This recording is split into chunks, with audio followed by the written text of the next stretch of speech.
Está a lamentar a situação que a tem cancha deportivo com milhões de placas de fundo de Puebla ordem invertir. Conforme a visão que nós estamos tendo a área de Cerro Colorado, nossa área de estado de deterioro, nossa percurar para invertir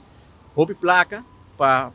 criar espaço de parking, espaço de recreação, nossa melhorar inteira área de tanto Baby Beach como Rogers Beach. E a intenção está para invertir em cancha deportivo multifuncional para a comunidade para fazer uso de cancha aqui. Mas meio de cancha aqui tem um edifício que a intenção está para ter um destaque público para comerciante que quer operar um restaurante participar do destaque, então é o gana é destaque público e condição lo está com não lo percurar para a operação e manutenção de cancha deportivo. Nós lá aqui completamente claro.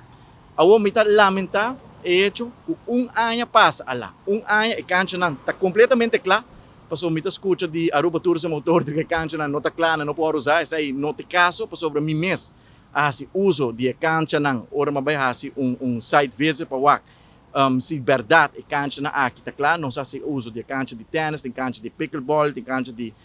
futebol, de basquetebol. Então, não importa se com ano acaba a passa, e o Estado público aqui não aguarda organizar, não será a cancha aqui para o Pueblo, porque a intenção está que a cancha aqui está aguardo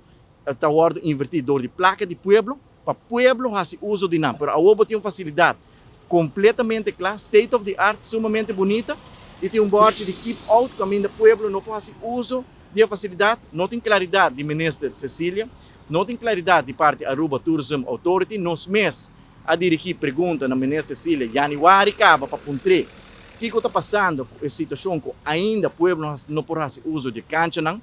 com leu o Estado público aqui, tá? De com ainda o Estado público não aguarda organizar, tem grupo que a proponer, a acercar a Aruba Tourism Authority com lo que operar e cancha aqui, se você não quer ter um Estado público para gente operar o restaurante, at least por um container para ter um grupo